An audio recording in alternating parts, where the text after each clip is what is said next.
The Galactic Council chamber fell silent as Admiral Zextai of the Hegemony Fleet displayed the tactical readouts on the main screen. The assembled delegates, representatives from 47 different species spanning 3 spiral arms, stared in disbelief at the smoking crater where the planet Cathera Prime had existed just hours before. "Impossible," whispered Ambassador Velthara, her crystalline carapace clicking nervously.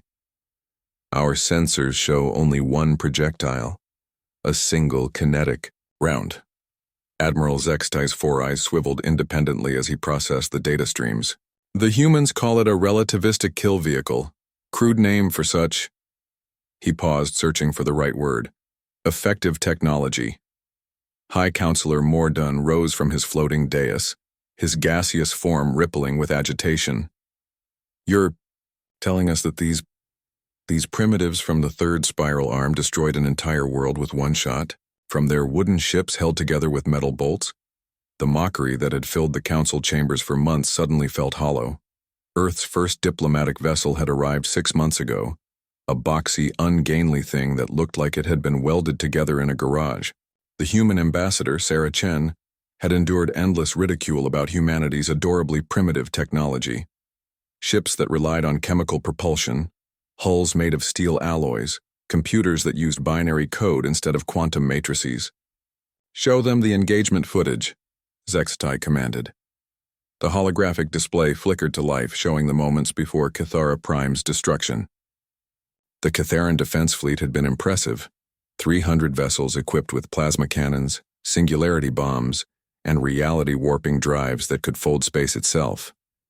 They had been harassing human shipping lanes for weeks, demanding tribute from the backwards mud-dwellers. Then Earth's response had arrived. A single ship emerged from hyperspace.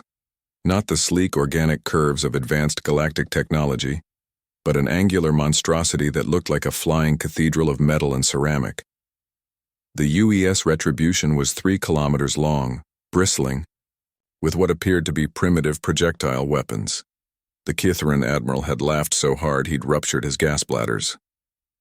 "Behold," he had broadcast across all channels, "the pinnacle of human engineering, still throwing rocks at their enemies."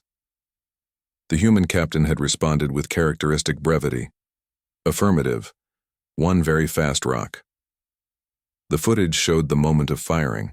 No flashy energy beams or exotic particles, just a simple magnetic acceleration down the length of the ship's spine. The projectile itself was unremarkable. A tungsten slug weighing 50 tons, accelerated to 12% of light speed. What happened next redefined the Council's understanding of destructive potential.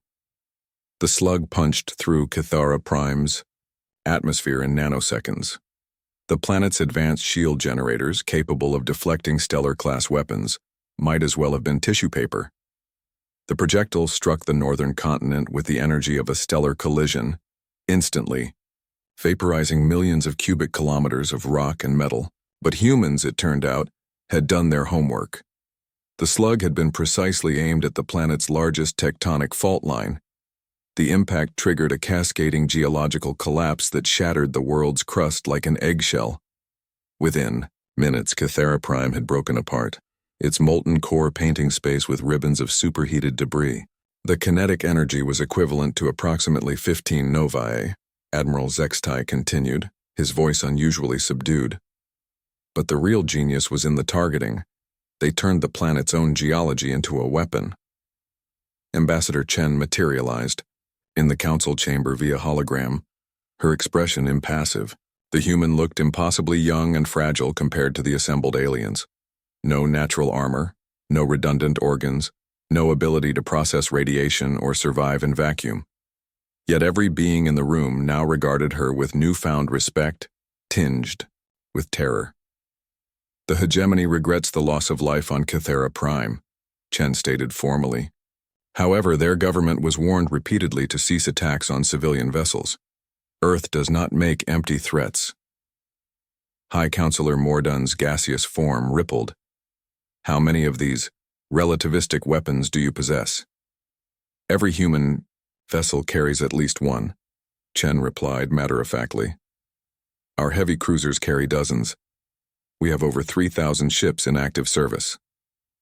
The mathematical implications sent a chill through the chamber. Earth possessed enough firepower to crack planets like nuts, not through exotic technologies or reality manipulation, but through the simple application of mass, acceleration, and physics. But why? Ambassador Velthara demanded. Why build such crude, destructive weapons when you could develop elegant solutions like quantum disruptors or temporal bombs? Chen's smile was cold and utterly human. Because rocks are cheap and physics is universal, our ancestors learned to throw stones before they learned to make fire. We've simply gotten very, very good at throwing them. The council session ended in stunned silence. Within days, a dozen species had requested formal peace treaties with Earth. The trade embargo against human systems was quietly lifted. Shipping. Lanes that had been temporarily closed for inspection suddenly reopened. In the weeks that followed, xenobiology textbooks were hastily rewritten. The section on humans was updated to include a new classification: deceptively primitive apex, predators. Their technology might look crude, their ships ungainly, their weapons simplistic, but they had weaponized the fundamental forces of the universe with terrifying efficiency. The Galactic Council learned a lesson that would echo through the ages. Never underestimate a species that measures the effectiveness of their weapons by how many planets they can destroy. Earth's primitive ships continued their patrols, each one carrying enough kinetic death to reshape continents. The galaxy suddenly seemed a much smaller, more fragile place, and in the depths of space, human engineers were already designing bigger rocks.